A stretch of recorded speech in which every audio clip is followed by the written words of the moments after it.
ನಮಸ್ಕಾರ. ಒಂದು ಪೋಸ್ಟ್ ಹಾಕಿದ್ದೀನಿ, ನೋಡಿರ್ಬೋದು.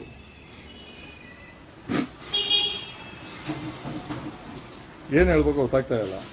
ಬೆಂಗಳೂರಿನ ಸೂರ್ಯನಗರ್ ಪೊಲೀಸ್ ಇನ್ಸ್ಪೆಕ್ಟರ್ ಸಂಜೀವ್ ಕುಮಾರ್ ಅಂತ. ಅದ್ ನೋಡಿದ್ರ ಪೋಸ್ಟ್? ಕಳ್ಳನಿಂದ ರಿಕವರಿ ಮಾಡಿಕೊಂಡಂತ 1 kg ಚಿನ್ನನ ಪತ್ನಿಗೆ ಸೂರ್ಯನಗರ ಪೊಲೀಸ್ ಇನ್ಸ್ಪೆಕ್ಟರ್ ಸಂಜೀವ್ ಕುಮಾರ್ ಒಡವೆಗಳನ್ನ ಮಾಡಿಸ್ಕೊಟ್ಟಿದ್ದಾನಂತೆ. ಆಹಾ, ಏನ್ ಗತಿ ಬಂತು ಗುರು. 100% ನೇಪಾಳದ ಪರಿಸ್ಥಿತಿ ಕರ್ನಾಟಕಕ್ಕೆ ಬಂದೇ ಬರುತ್ತೆ, ಅದರಲ್ಲಿ ಏನು ಡೌಟ್ ಇಲ್ಲ. ಅಲ್ಲ, ಆವಾಗಲೇ ನೋಡಿದ್ರ ಅವನು ಯಾವನೋ ಸೂರ್ಯನಗರ ಇನ್ಸ್ಪೆಕ್ಟರ್ ಅಂತೆ ನಾಲಾಯಕ, ಇಂಥ ನಾಲಾಯಕ ಭ್ರಷ್ಟಾಚಾರಿಗಳನ್ನ ಕರ್ಕೊಂಬಂದು ಈಗ ನೋಡಿ ಏನಾಗಿದೆ. ಬೆಂಗಳೂರಲ್ಲಿ ಅಥವಾ ಕರ್ನಾಟಕದಲ್ಲಿ ಪೋಸ್ಟಿಂಗ್ಗಳಿಗೆ ಇವರು ಕಾಸು ಕೊಟ್ಟು ತಗೊಳೋದು. ನಿಮಗೆ ಜ್ಞಾಪಕ ಇರಲಿ, ಕೊಡಗೇಳಿ ಅಂತ ಪೊಲೀಸ್ ಸ್ಟೇಷನ್ ಅಲ್ಲಿ ಪೋಸ್ಟಿಂಗ್ ಮಾಡಿಸ್ಕೊಬೇಕಂದ್ರೆ 1.5 ಕೋಟಿ ಅಂತೆ. And if I am not wrong, ಉಪ್ಪಾರಪೇಟೆಗೆ ನನಗೆ ಹೇಳಿದ್ ಯಾರೋ, ಉಪ್ಪಾರಪೇಟೆಗೆ 20 ಕೋಟಿ ಅಂತೆ. ಆಮೇಲೆ ನಮ್ಮ ಇದೆಯಲ್ಲ, ಅದು ಕೋರ್ಮಂಗ್ಲ ಕಡೆ ಅಶೋಕ್ ನಗರ ಪೊಲೀಸ್ ಸ್ಟೇಷನ್ 15 ಕೋಟಿ ಅಂತೆ.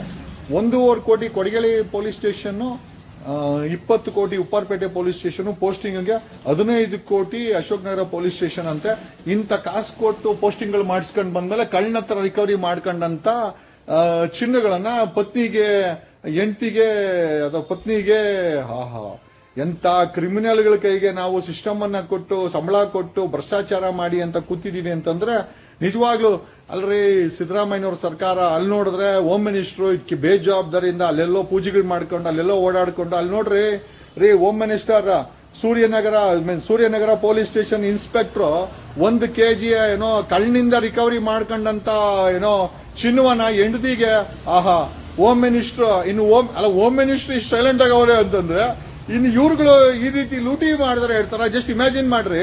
ಅಲ್ರಿ ಕಳ್ರಿ ಯಾಕೆ ಕಳ್ತನ ಮಾಡ್ತಾರ ಅಂತಂದ್ರೆ ಅವ್ರು ಚೆನ್ನಾಗಿ ಗೊತ್ತು. ಅದನ್ನ ರಿಕವರಿ ಮಾಡ್ಕೊಳ್ಳೋ ಅಂತ ಇನ್ಸ್ಪೆಕ್ಟರ್ಗಳು ಆರಾಮಾಗಿ ಆ ಚಿನ್ನನ ಕದ್ಕೊಂಡು ಅವ್ರನ್ನ ಬಚಾವ್ ಮಾಡಿ ಇನ್ವೆಸ್ಟಿಗೇಷನ್ ಅಂತ ಬಿದ್ದಕ್ಕೆ ತಪ್ಪಿಸಿ ನಿಜವಾದ ಮಾಲೀಕರಿಗೆ 3 ನಾಮ ಇಟ್ಟು. ಅಲ್ಲ ನೋಡ್ರಿ, ಜೀವನದಲ್ಲಿ ಇಷ್ಟು ದೊಡ್ಡ ಭ್ರಷ್ಟಾಚಾರವನ್ನ ಅಲ್ಲ ಈ ಕಾಂಗ್ರೆಸ್ ಅವರು 40% ಆರೋಪ ಮಾಡಿ ಬಿಜೆಪಿಯವ್ರ ಮೇಲೆ ಬಂದ್ರು. ಇಲ್ಲಿ ನೋಡಿದ್ರೆ ಕಾಂಗ್ರೆಸ್ ಅವರ ಆಡಳಿತದಲ್ಲಿ ಕದ್ದಿರೋ ಚಿನ್ನ ಹೆಂಡತಿಗೆ Bengaluru city police commissioner Seemant Kumar ಅವರೇ, ಏನ್ರಿ ನಿಮ್ಮ ಪೊಲೀಸರು ಇಷ್ಟೊಂದು ಪ್ರಖ್ಯಾತ ಆಗ್ಬಿಟ್ಟಿದ್ದಾರೆ, ಕದ್ದಿರೋದ್ನೆಲ್ಲ ಹೆಂಡತಿಗೆ ಒಡವೆ ಮಾಡಿಸ್ಕೊಡ್ತಾರಲ್ರಿ.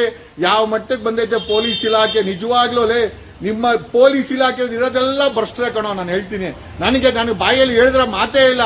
ಅಲ್ಲ, ನಾವು ಧ್ವನಿ ಮಾಡ್ತೀವಿ ಅಂತ ನನ್ನ ಮೇಲೆ 5 FIR ಹಾಕಿ ನನಗೆ ನೋಟಿಸ್ ಕೊಡ್ತೀರಲ್ಲ. ನಿಮ್ಮ ಡಿಪಾರ್ಟ್ಮೆಂಟ್ ಅಲ್ಲಿ ಕದ್ದಿರೋ ಚಿನ್ನಗಳನ್ನ ಹೆಂಡತಿಗಳಿಗೆ ಒಡವೆ ಮಾಡ್ಕೊಡೋ ಅಂತ ಇಂಥ ಕಳ್ಳರಿದ್ದಾರೆ ಅಂತಂದ್ರೆ ಕರ್ನಾಟಕದ DGP ಸಲೀಂ ಅವರೇ, ಏನ್ರೇ ನಿಮ್ಮ ಪ್ರಖ್ಯಾತಿ ನಿಮ್ಮ ಸ್ಟೇಷನ್ ಅಲ್ಲಿ. ಅವನು ಸೂರ್ಯನಗರ ಪೊಲೀಸ್ ಇನ್ಸ್ಪೆಕ್ಟರ್ ಪೋಸ್ಟ್ ಹಾಕೋಣಪ್ಪ ಅಲ್ಲಿ. ನಾನು ತೆಗೆದಲ್ಲಿ ಹಾಕಿದ್ದೀನಿ. ಅಲ್ಲ, 1 kg ಇವ ಸಿಕ್ಕಾಕೊಂಡಿರೋದು. ಕರ್ನಾಟಕದಲ್ಲಿರುವ ಎಂಟೈರ್ 1000 ಪೊಲೀಸ್ ಸ್ಟೇಷನ್ಗಳದು ಇದೇ ಕೆಲಸ. ಏನಕ್ಕೆ ಅಂತಂದ್ರೆ ಕಳ್ಳರಿಗಿಂತ ದೊಡ್ಡ ಕಳ್ಳರು ಈ ಭ್ರಷ್ಟ ಪೊಲೀಸ್ ಅವರೇ ಅನ್ನೋದು ನನ್ನ ಒಂದು that is what the reality. ಏನ್ ಗೆಣಸ್ಕೊಳ್ತಾರೆ ಹೋಮ್ ಮಿನಿಸ್ಟರ್ ನೋಡ್ರಿ. ಎಲ್ಲ ನನಗೆ ಹೇಳಿದೇನು ಅಂತಂದ್ರೆ ಇವ್ರುಗಳು ಪೋಸ್ಟಿಂಗ್ ಮಾಡಿಸ್ಕೊಳಕ್ಕೆ ಕೋಟಿ ಕೊಟ್ಟು ಪೋಸ್ಟಿಂಗ್ ಮಾಡಿಸ್ಕೊಂತಾರಂತೆ. ಈಗ ಒಂದು ಪೊಲೀಸ್ ಸ್ಟೇಷನ್ಗೆ, ಕೊಡಗೇಳಿ ಪೊಲೀಸ್ ಸ್ಟೇಷನ್ಗೆ 1.5 ಕೋಟಿ ಕೊಟ್ರೆ ಅವ್ನು 1.5 ಕೋಟಿ ರಿಕವರಿ ಮಾಡ್ಕೊಬೇಕಲ್ಲ ಇನ್ಸ್ಪೆಕ್ಟರ್. ನಾ ಹಿಂಗ್ ಜನರಲ್ ಆಗಿ ಮಾತಾಡ್ತಾ ಇರೋದು. ಉಪ್ಪಾರಪೇಟೆ 20 ಕೋಟಿ ಅಂತೆ. 20 ಕೋಟಿ ಕೊಟ್ಟು ಅಲ್ಲಿ ಪೋಸ್ಟಿಂಗ್ ಮಾಡಿಸ್ಕೊಂಡ್ರೆ ನನಗೆ ಯಾರೋ ಹೇಳಿದ್ದು ರಿಕವರಿ ಏನ್ ಮಾಡ್ಬೇಕು, ಕಳ್ಳರ ಹತ್ರ ನಿಮ್ಮ ಹತ್ರ ಕಳ್ಳರು ಚಿನ್ನ ಕದ್ರೆ ಅದನ್ನ ಇನ್ಸ್ಪೆಕ್ಟರ್ ಕದ್ಕೊಂಡು ಎಂಡ್ರಿಗೆ ಮಾಡಿಸ್ಕೊಂತಾನೆ. ನಿಮಗೊಂದು ಚೆಂಬು. ಈ ರೀತಿಯ ಕರ್ನಾಟಕದಲ್ಲಿ ಈ ರೀತಿ ಸಿದ್ದರಾಮಯ್ಯನವ್ರು ನೋಡಿದ್ರೆ ಅವ್ರು ನೋಡಿದ್ರೆ ಎಂದ್ರಲ್ಲೋ ಬಿಸಿ. ಭ್ರಷ್ಟಾಚಾರ ತುಂಬಿ ತುಳುತ್ತಾ ಇದೆ ಕಾಂಗ್ರೆಸ್ ಸರ್ಕಾರದಲ್ಲೂ. ಕಾಂಗ್ರೆಸ್ ಅವರು ಏನು ಒಳ್ಳೆಯವ್ರಂತ ಖಂಡಿತ ನಾವ್ ಹೇಳಲ್ಲ. ನೋಡ್ರಿ, ಒಬ್ಬ ಇನ್ಸ್ಪೆಕ್ಟರ್ ಕದ್ದಿರೋ 1 kg ಚಿನ್ನದಲ್ಲಿ ಹೆಂಡತಿಗೆ ಒಡವೆ ಮಾಡಿಸ್ಕೊಡ್ತೀನಿ ಅಂತಂದ್ರೆ ಸಾಷ್ಟಾಂಗ ನಮಸ್ಕಾರ ಆಗೋರು. ಆಹಾ, ಹಿಂದೆ ಬಿಜೆಪಿಯವರಿಗೆ ಹಾಕ್ರಿ, ಅವ್ರು ಎಲ್ಲದನ್ನು ಮಾರಾಟ ಮಾಡಿ ಭ್ರಷ್ಟಾಚಾರ ಮಾಡಿ 40% ಅದು ಇದು ಅವ್ರ ಆಸ್ತಿಗಳನ್ನ ಏರಿಸ್ಕೊಂಡು ಚೆನ್ನಾಗಿ ತಿಂದು ಮಡ್ಕೊಂಡು ಕಾಂಗ್ರೆಸ್ ಅವರು ನಿಮ್ದು 40% ಇಂದ ಅಲಿಗೇಷನ್ ಮಾಡುವಂತ DK ಶಿವಕುಮಾರ್ ಮತ್ತೆ CM ಸಿದ್ದರಾಮಯ್ಯನವರು ಮತ್ತೆ ರಾಹುಲ್ ಗಾಂಧಿ ಅವರು ಎಲ್ಲ ಸೇರ್ಕೊಂಡು ಇವಾಗ ಇಲ್ಲಿ ನೋಡಿದ್ರೆ ಕಾಂಗ್ರೆಸ್ ಸರ್ಕಾರದಲ್ಲಿ ಒಬ್ಬ ಇನ್ಸ್ಪೆಕ್ಟರ್ 1 kg ಚಿನ್ನನ ಕದ್ದಿರೋ ಚಿನ್ನನ ರಿಕವರಿ ಮಾಡ್ಕೊಂಡು ಹೆಂಡ್ರಿಗೆ ಒಡವೆ ಮಾಡಿಸ್ಕೊಟ್ಟವ್ರೆ. ಹೋಗ್ಲೇ ಬಿಡ್ರಪ್ಪ, ಅಟ್ಲೀಸ್ಟ್ ಹಂಗಾರು ಉದ್ಧಾರ ಆಗ್ರಿ. ನೇಪಾಳದ ಪರಿಸ್ಥಿತಿ ಜಲ್ದಿ ಬರಕ್ಕೆ ಇಂಥ ಇನ್ಸ್ಪೆಕ್ಟರ್ಗಳು, ಇಂಥ ಕಳ್ಳರು ಭ್ರಷ್ಟರು ಆ ಪೊಲೀಸ್ ಡಿಪಾರ್ಟ್ಮೆಂಟ್ ಇರೋರೆಲ್ಲ 90% ಕಳ್ಳರು ಡಕಾಯಿತರು ಆಮೇಲೆ ಕ್ರಿಮಿನಲ್ ಮನಸ್ಥಿತಿ ಇರೋಂಥವ್ರನ್ನೇ ಇವ್ರು ಆಯ್ಕೆ ಮಾಡ್ಕೊಂಡು, ಯಾಕೆ ಅಂತಂದ್ರೆ ಅವ್ರು ಕಳ್ಳರ ಮನಸ್ಥಿತಿ ಇದ್ರೆ ಆ ಡಿಪಾರ್ಟ್ಮೆಂಟ್ ಅಲ್ಲಿ ಹೋಗೋದು. ಎಲ್ಲ ಒಂದು 10% ಒಳ್ಳೆಯವ್ರೆ ಯಾರು ಅಂತ ಆ ಡಿಪಾರ್ಟ್ಮೆಂಟ್ ಅಲ್ಲಿ ನಾವು ಹುಡ್ಕೊಬೇಕಾಗಿದೆ. ಸಿದ್ದರಾಮಯ್ಯ ಸರ್ಕಾರದಲ್ಲಿ ಇಂಥ ಭ್ರಷ್ಟರುಗಳ ಕೈಗೆ ಇನ್ಸ್ಪೆಕ್ಟರ್ ಪೋಸ್ಟ್ಗಳು ಗೊತ್ತಿಲ್ಲ. ಹೋಮ್ ಮಿನಿಸ್ಟರ್, ಈಗ ಹೋಮ್ ಮಿನಿಸ್ಟರ್ ಮೇಲೂ ಹೇಳ್ತಾರೆ, ಅಲ್ಲ ಈಗ ಹೋಮ್ ಮಿನಿಸ್ಟರ್ ಇದೆಲ್ಲ ಗೊತ್ತಿರಲ್ವಾ? ಹೋಮ್ ಮಿನಿಸ್ಟರ್ ಭ್ರಷ್ಟಾಚಾರನ ಕಡಿಮೆ ಮಾಡಬೇಕು ಅಂತ ವರ್ಕ್ ಮಾಡ್ಬೇಕಲ್ಲ, ಎಲ್ಲಿ ಮಾಡ್ತಾನೆ ಅಯ್ಯಪ್ಪ? ಮಾಡೋದಿಲ್ಲ ಅಯ್ಯಪ್ಪ, ಬಾಯೇ ತೆರಿಯಲ್ಲ. ಬೇಕಾದ್ರೆ ಅಲ್ಲೆಲ್ಲ ಸೆಷನ್ ಅಲ್ಲಿ ಸಿಕ್ಕರೆ ನಮ್ಮನ್ನ ಅವನು ಇವನು ಅಂತ ಹೇಳಕ್ಕೆ ಹೋಮ್ ಮಿನಿಸ್ಟರ್ ಪರಮೇಶ್ವರ್ ಫಿಟ್ ಅಷ್ಟೇ. ಯಾಕೆ ಅಂತ ಹೇಳಿದ್ರೆ ನಾವು ನ್ಯಾಯ ಕೇಳ್ತೀವಲ್ಲ. ನಮ್ಮನ್ನ ಅವನ ಬಗ್ಗೆ ಮಾತಾಡಿ ಅವನ ಬಗ್ಗೆ ಕೇಸವೆ ಏನಂಗೆ? ಇವರೆಲ್ಲ ಸಾಚಾಗಳಿದ್ದಂಗೆ. ಇವ್ರ ಮೇಲೆ ಯಾರ ಮೇಲೂ ಕೇಸೇ ಇಲ್ಲ. ಸಿಎಂ ಸಿದ್ದರಾಮಯ್ಯನವ್ರ ಮೇಲೆ 13 ಕೇಸವೆ, ಡಿ.ಕೆ ಶಿವಕುಮಾರ್ ಮೇಲೆ 19 ಕೇಸವೆ. ಅವನು ಅರೆಸ್ಟ್ ಆಗಿದ್ನಲ್ಲ ಏನೋ ಇದ್ರಲ್ಲಿ ಯಾವ್ದೋ ಹಗರಣದಲ್ಲಿ, ನಾಗೇಂದ್ರ ಮೇಲೆ 42 ಕೇಸ್ ಇದೆಯಪ್ಪ. ಇವರೆಲ್ಲ ಕೇಸ್ ಇರೋರೆ, ಇವರೆಲ್ಲ ಏನು ದೊಡ್ಡ ಸಾಚಾಗಳೇನಲ್ಲ. ಬಟ್ ಮಾತಾಡೋದು ನೋಡ್ದ ಏನೋ ಇವರು ನಾವೇನೋ ಏನೋ ಒಂದು ಟೆರರಿಸಂ ಮಾಡಿದ್ರ, ಪ್ರಶ್ನೆ ಮಾಡೋದು ಒಂದು ಟೆರರಿಸ್ಟಮ್ಮ. ಈಗ ಅವನು ಕದ್ದಿರೋ ಒಡವೆ 1 ಕೋಟಿ ರೂಪಾಯಿ ಒಡವೆನ ಹೆಂಡ್ರಿಗೆ ಒಡವೆ ಮಾಡಿಸ್ಕೊಟ್ಟವನೇ. ಅವ್ನ ಏನ್ ಮಾಡ್ತೀರಾ? FIR ಮಾಡಿ ಜೈಲ್ಗಾಗಿ ಮೊದಲು ಅವನನ್ನ ನೀವು ಮಾಡಲ್ಲ. ಅವ್ನ್ ಕಾಸು ಕೊಟ್ರೆ ಅವನ ಮೇಲೆ ಬೇಕಾದ್ರೆ ಸಸ್ಪೆಂಡ್ ಮಾಡ್ಬಿಟ್ಟು ಬೇಕಾದ್ರೆ ನೀವೇ ಬೇಕಾದ್ರೆ ವಾಪಸ್ಸು ಇನ್ಯಾವ್ದನ್ನ ಸ್ಟೇಷನ್ ಕೊಟ್ಟು ಇನ್ನೊಂದಷ್ಟು ಕಳ್ತನ ಮಾಡಿ ಅಂತ ನೀವೇ ಬಿಡೋ ಮಟ್ಟಕ್ಕೆ ನೀವಿದ್ದೀರ. ಯಾವ ನೈತಿಕತೆ ಇಲ್ಲಂತ ರಾಜಕಾರಣಿಗಳ ನಾವು ಸರ್ಕಾರಗಳನ್ನ ಮಾಡಿಸಿ ನಾವು ಜೀವನ ಮಾಡ್ತಾ ಇದೀವಿ ಅಂತ ನಾವೇ ಪ್ರಶ್ನೆ ಮಾಡ್ಕೊಳ್ಬೇಕು. ಖಂಡಿತವಾಗಿ ಹೇಳ್ತೀನಿ, ಮುಂದಿನ ಜನಾಂಗ ಒಳ್ಳೆ ವ್ಯಕ್ತಿಗಳಿಗೆ ನಮ್ಮಂತವರು ಒಂದು ಹೊಸ ರಾಜಕೀಯ ನಾನು ಒಂದು I will bring on political party. ನಾನು ಬಡವರಿಗೆ ಟಿಕೆಟ್ ಕೊಡಬೇಕು ಅಂತ ಭಾರಿ ಆಸೆ ಇದೆ. MLA MP ಅಂತ ಖಂಡಿತವಾಗಿ ಹೇಳ್ತೀನಿ. ಕಾಂಗ್ರೆಸ್, JDS, BJP 3 ಜನ ನಿಮ್ಮ ಟ್ಯಾಕ್ಸ್ಗಳನ್ನ 4 ಲಕ್ಷ ಕೋಟಿ ಕರ್ನಾಟಕ ಟ್ಯಾಕ್ಸ್ ತಿಂದು ನುಂಡು ನೀರು ಕುಡ್ದಾಕ್ತಾರೆ. ಯಾವ ಪ್ರಾಜೆಕ್ಟು ಹೋಗಲ್ಲ. ಆಮೇಲೆ ಬೆಂಗಳೂರು ಹೈಯೆಸ್ಟ್ ಪೊಲ್ಯೂಟೆಡ್ ಅಂತೆ. ಒಂದು ಮೊನ್ನೆ ಹೋದ ವರ್ಷ ಆಗಸ್ಟ್ ಅಲ್ಲಿ ಒಂದೇ ತಿಂಗಳಲ್ಲಿ 50,000 ವೆಹಿಕಲ್ ರಿಜಿಸ್ಟ್ರೇಷನ್ ಆಗಿದೆ. ಇವ್ರ ಯೋಗ್ಯತೆಗೆ ವೆಹಿಕಲ್ ರಿಜಿಸ್ಟ್ರೇಷನ್ ಸ್ಟಾಪ್ ಮಾಡ್ಸಕ್ಕೆ ಯೋಗ್ಯತೆ ಇಲ್ಲ. ಗ್ರೇಟರ್ ಬೆಂಗಳೂರು ಮಾಡಕ್ ಕೊಟ್ಟವ್ರೆ. ಇರೋ ಬರೋ ಲ್ಯಾಂಡ್ಗಳನ್ನೆಲ್ಲ ಲೇಔಟ್ಗಳು ಮಾಡಿ, ಏರ್ಪೋರ್ಟ್ಗಳು ಮಾಡಿ, ರಿಂಗ್ ರೋಡ್ಗಳು ಮಾಡಿ, ಪೆರಿಫೆರಲ್ ರಿಂಗ್ ರೋಡ್ಗಳು ಮಾಡಿ, ಅಲ್ಲಿರೋ ಸರ್ಕಾರಿ ಜಮೀನೆಲ್ಲ ತಿಂದು ಉಂಡು 1250 ಕೆರೆಗಳನ್ನ ಬೆಂಗಳೂರಲ್ಲಿ ತಿಂದಾಕವ್ರೆ. 11,000 ಕೆರೆಗಳನ್ನ ಇಡೀ ಕರ್ನಾಟಕದಲ್ಲಿ ತಿಂದಾಕಿರುವಂತಹ ಭ್ರಷ್ಟ ರಾಜಕಾರಣಿಗಳು, ಅಧಿಕಾರಿಗಳು ಇರೋವರೆಗೆ ಈ ಒಂದು ಕರ್ನಾಟಕ ಎಲ್ಲೂ ಉದ್ಧಾರ ಆಗುತ್ತೆ. ನಾನು ಹೇಳ್ತೀನಲ್ಲ, ನಿಜವಾಗ್ಲೂ ಹೊಸ ಪ್ರತಿಭೆಗಳು ಹೊರಗಡೆ ಬರ್ಬೇಕು.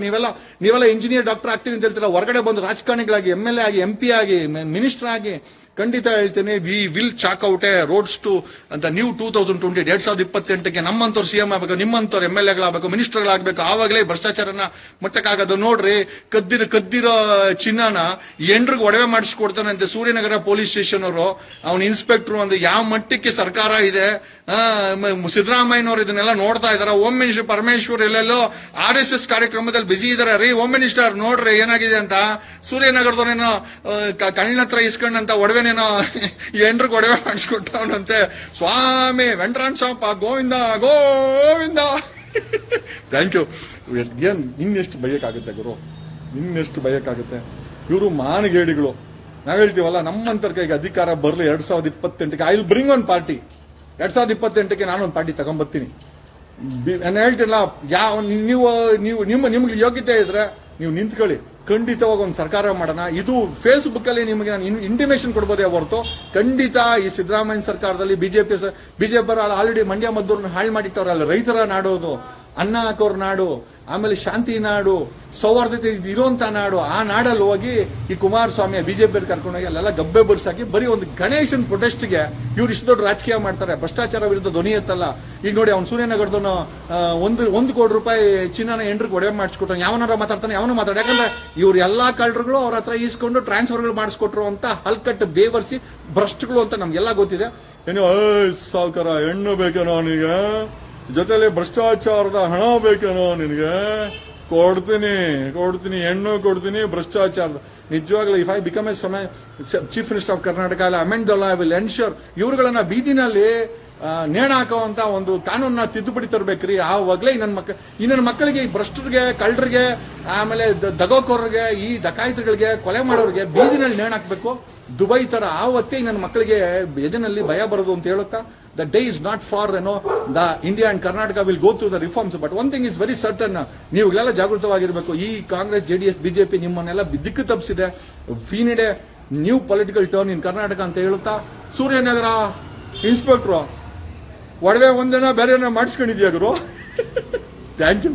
ನಮ್ಮ ವಿಜಯವಾಹಿನಿ ನ್ಯೂಸ್ ಚಾನೆಲ್ನಲ್ಲಿ ಪ್ರಮೋಷನ್, ಜಾಹೀರಾತು, ಅಡ್ವರ್ಟೈಸ್ಮೆಂಟ್ ನೀಡಲು ಸಂಪರ್ಕಿಸಿ 9535808456.